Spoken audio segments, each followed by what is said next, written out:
Dear leakers, wouldn't it be easier to give us one massive leak instead of things in bits and pieces? Because yes, Apple's next generation iPhone SE is in the spotlight again, and this time with more details they could have just released yesterday. As you might have heard, Microsoft is planning to acquire Activision in a deal that might change the whole gaming industry more than you think. And even after mocking Apple in the past, one of Samsung's new flagships might bring the notch. Am I reading this right? I'm Jaime Rivera, and don't you just love how Samsung is the total king of things they say they won't do, but then end up doing it? This is Pocket Now Daily.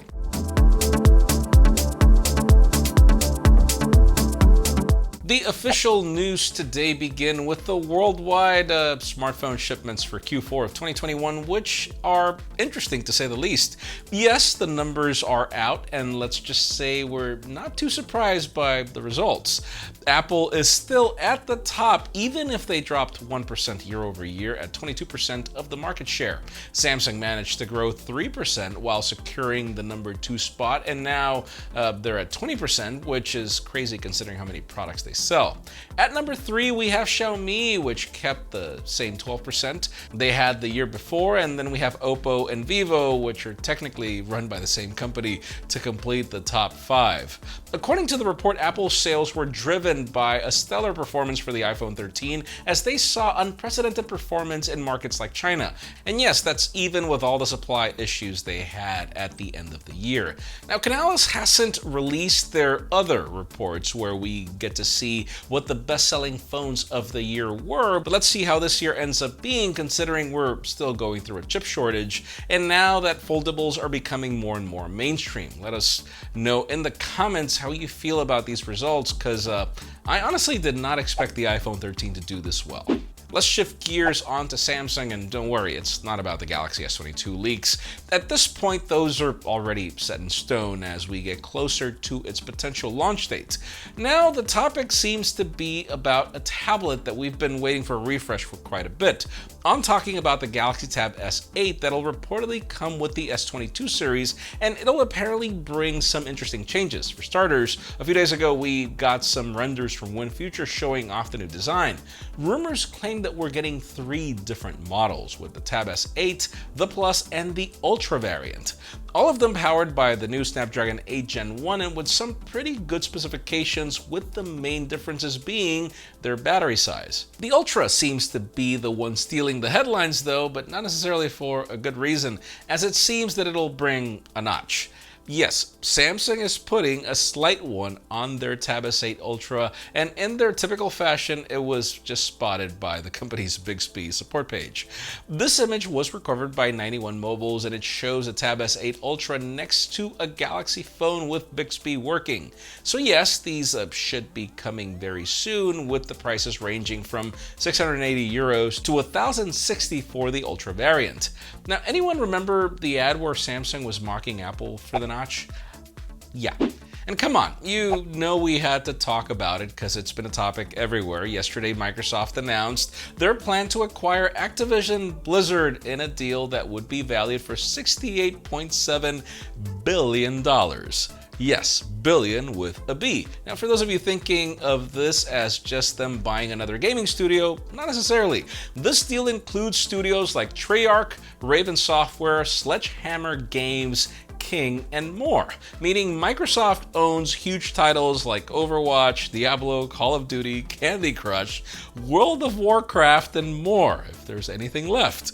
And listen, this along with their purchase of Bethesda last year will allow Microsoft to become the 3rd largest gaming company in the world by revenue, only behind Tencent and Sony.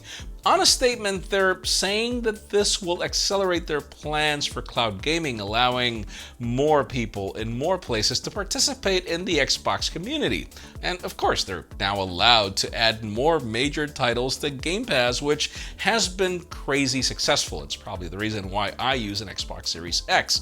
And for those of you gaming on a PC and other platforms, this doesn't mean they'll be exclusive to the Xbox, as they will continue to support others going forward.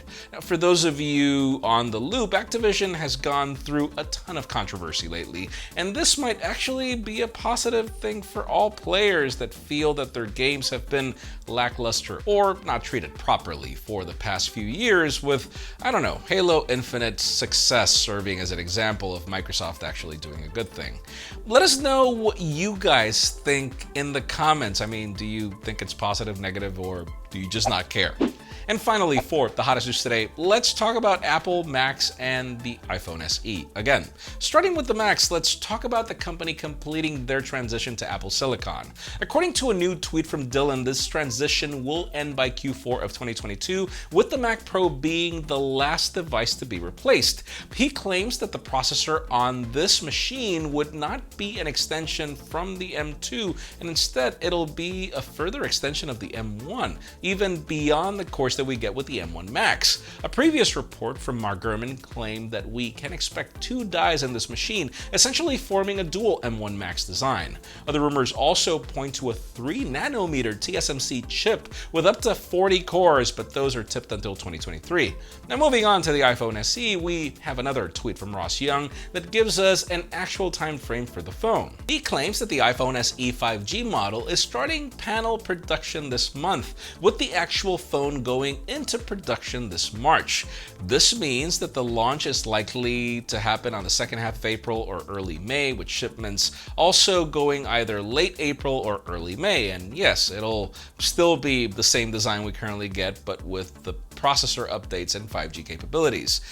In today's question, let us know, I mean, is 5G enough of a reason for Apple to simply keep the design another year? Because honestly, I think it's sad that Apple keeps this design for another year. I mean, it's been what, 5, 6? But to be honest, if the company narrows the 5G at the same price and they figure out battery life, I think it's going to be amazing. But that's just me. Leave us a comment down below. I'd love to know your opinion. Friends, again, if you want to get the news earlier, follow us on PocketNow.com and subscribe to our channel for more videos like this one. And you can also follow me on my personal handles to see me complain about the inevitable.